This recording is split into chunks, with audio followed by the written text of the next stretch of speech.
Hey everybody, and welcome back. My name is Sue and I'm from OML Embroidery, and welcome back to Learning with the Luminaire. In this video I am going to show you guys some basic maintenance. You don't actually have to do a lot with the Luminaire 2, and that's Brother Luminaire innov-ís XP2, and of course it has a Mickey Mouse on it because it's Disney. So the first thing I want to show you is we're going to go up here at the top, and we can get some really good information right here. So I hit the wrong one because I'm going around a camera. It's kind of hard to do. So here we go with, we've got the manual operation guide, and on this we've got maintenance, and there's only one because there's not a whole lot of maintenance you have to do. And if you page through it, you will be able to follow along with the instructions. So I know what I'm doing, so why don't we go to the other camera and figure it out. So first thing we want to do is take out our bobbin. Now I have a colored bobbin and I will replace that with my white one, and I'll show you. And then we're going to take off the plate. So gone are the days that you have to unscrew everything. You just push the button. Oh, he wants to be turned off. Okay, sorry machine. Let's turn it off. So now we can do it, and you just pull this lever here and it's going to pop right out, and you just, be careful with it, put it aside. But gone are the days where you have to sit there for 5 minutes doing it.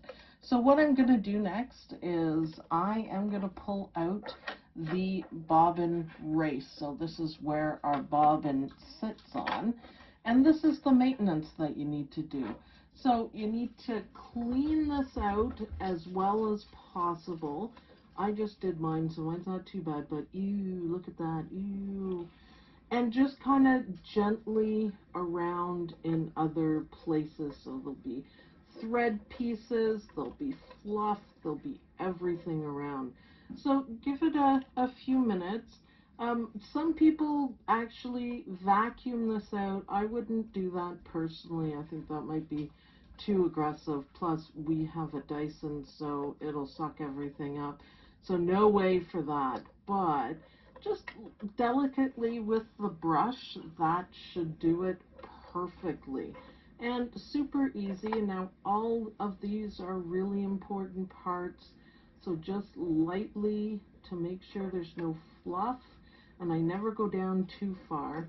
But you don't have to oil anything. That's the beauty of this machine, is that you don't have to oil anything, and I really love that. So now when we're going to put the race back, and this is very important to do it properly, there is a marking on it. It's an arrow, and it's hard to see, but it's right here. See this arrow right here? And then there's a dot right here. So hopefully I'll be able to zoom in a little bit. But all you have to do to place it in properly is to match those up. Now, this is how it should look before you put your top on. You see how the two marks are aligned?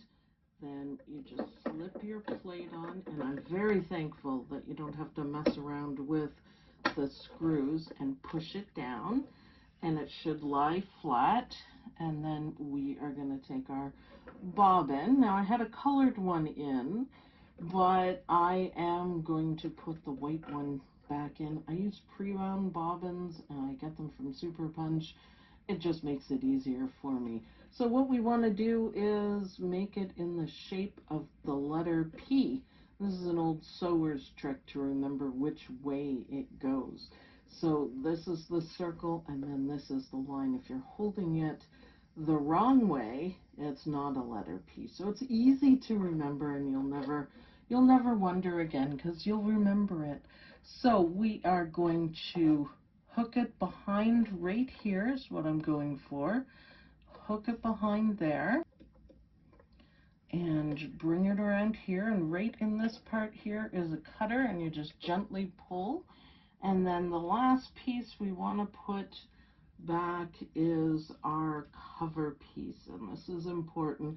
I always try to put things right close in front of me so I don't lose anything. So now let's turn the machine back on. What I like to do before I start any stitching of any kind is to manually turn the flywheel and make sure your needle goes all the way down and up. And then, you know, one last thing, if you go here to where the question mark is, you can go to the manual. And I know that may seem, you know, we're not getting books anymore, but I find this incredibly handy. So let's go to the embroidery part.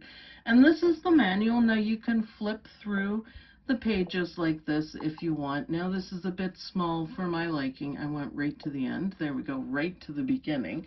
So why don't we make it a little bit bigger, which is fine. Now remember, this is a touch screen. This is like your iPad. So 2 fingers, pinch, you can move it around. That is wonderful. But look right here. This is such a time saver. You guys will love this. So let's do bobbin. Let's search for the word bobbin. Bobbin.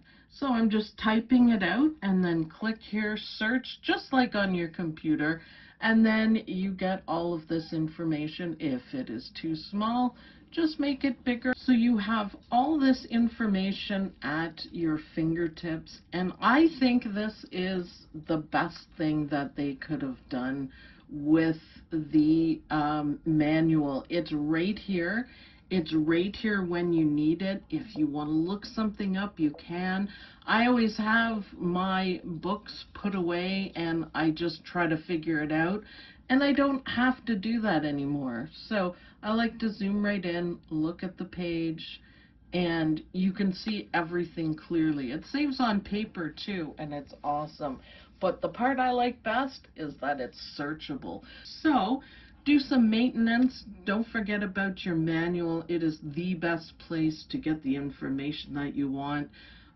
Clean your machine a little bit. You don't have to do much more. I do wipe it down a little bit to keep the dust off, but I use it all the time, so it's not very dusty. And thanks for watching, and I'll see you guys in the next video. Bye!